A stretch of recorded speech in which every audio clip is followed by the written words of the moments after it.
Search कीजिए मेरा channel सनातन ज्ञान मंथन और सब्सक्राइब बटन और नोटिफिकेशन बेल को ऑन करना ना भूलें। इससे आपको हमारे चैनल से जुड़े सभी नए अपडेट मिलते रहेंगे।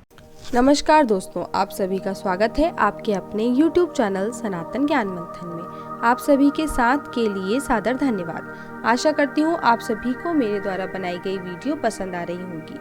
मेरा उद्देश्य हिंदू धार्मिक कथाओं का ज्ञान आप सभी तक पहुँचाना है, तो इसी तरह हमारी सभी वीडियो को अंत तक जरूर देखिए व बने रहिए हमारे चैनल पर और जुड़े रहिए अपनी धर्म और संस्कृति के साथ।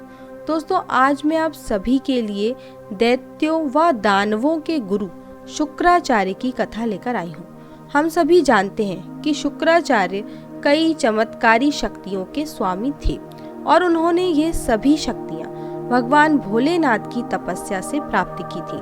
पर ऐसा क्या हुआ कि एक समय भगवान भोलेनाथ ने ही निगल लिया था शुक्राचार्य को। तो आइए जानते हैं इस कथा को विस्तार से। दानव गुरु शुक्राचार्य के संबंध में काशी खंड महाभारत जैसे कई ग्रंथों में कई कथाएं वर्णित हैं। शुक्राचार्य भृगु महर्षि के पुत्र थे। देवताओं के गुरु बृहस्पति अंगिरस के पुत्र थे। इन दोनों बालकों ने बाल्यकाल में कुछ समय तक अंगिरस के यहाँ विद्या प्राप्त की। आचार्य अंगिरस ने विद्या सिखाने में शुक्र के प्रति विशेष रुचि नहीं दिखाई। असंतुष्ट होकर शुक्र ने अंगिरस का आश्रम छोड़ दिया और गौतम ऋषि के यहाँ जाकर विद्या दान करने की प्रार्थना की। गौतम मुनि ने शुक्र को समझाया, बेटे, इस समस्त जगत के गुरु केवल ईश्वर ही है, इसलिए तुम उनकी आराधना करो। तुम्हें समस्त प्रकार की विद्याएं और गुण स्वतः ही प्राप्त होंगे। गौतम मुनि की सलाह पर शुक्र ने गौतमी तट पर पहुंचकर शिव जी का ध्यान किया। शिव जी ने प्रत्यक्ष होकर शुक्र को मृत संजीवनी विद्या का उपदेश दिया। शुक्र ने मृत संजीवनी विद्या के बल पर समस्त मृत राक्षसों को जीवित करना आरंभ किया। परिणाम स्वरूप दानव अहंकार के वशीभूत हो देवताओं को यातनाएं देने लगे, क्योंकि देवता और दानवों में सहज ही जाति बैर था।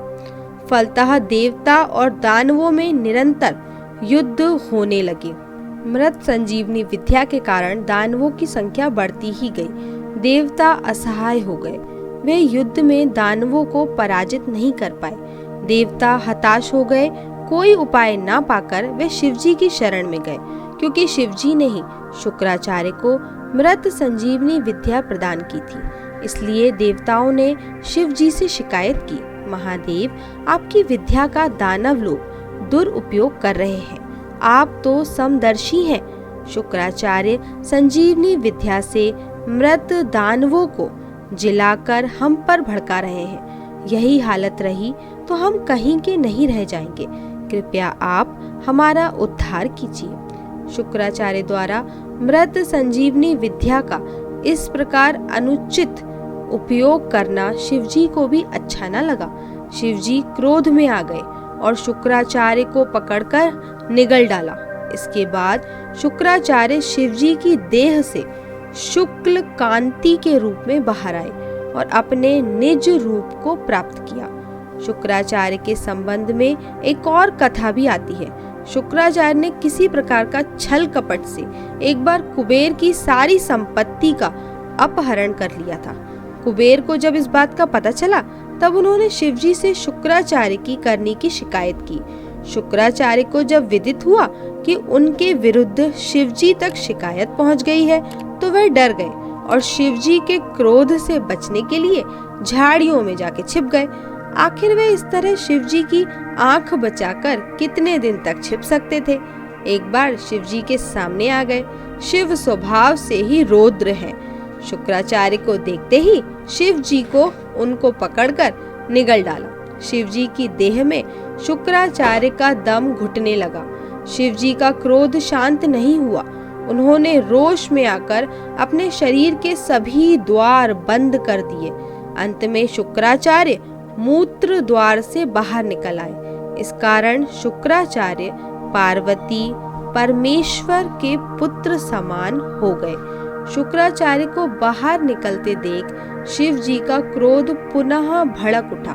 वह शुक्राचार्य की कुछ हानि करे। इस बीच पार्वती ने परमेश्वर से निवेदन किया, यह तो हमारे पुत्र समान हो गया है, इसलिए इस पर आप क्रोध मत कीजिए, यह तो दया का पात्र है। पार्वती की अभ्यर्थना ने पर शिवजी से शुक्राचार्य को और अधिक तेजस्वी बनवा दिया। अब शुक्राचार्य भय से निरापद हो गए थे। उन्होंने प्रिय व्रत की पुत्री ऊर्जस्वती के साथ विवाह किया। उनके 4 पुत्र हुए। तो दोस्तों, इस वीडियो को लेकर आपकी क्या राय है, हमें नीचे कमेंट करके ज़रूर बताएं। और अगर आपको ये वीडियो अच्छा लगा हो तो इस वीडियो को लाइक करें और ज़्यादा से ज़्यादा लोगों तक शेयर करें। और ऐसी ही और भी धार्मिक कथाओं के लिए सब्सक्राइब करें हमारे YouTube चैनल सनातन ज्ञान मंथन को और Facebook पर फॉलो करें हमारे पेज को। धन्यवाद दोस्तों।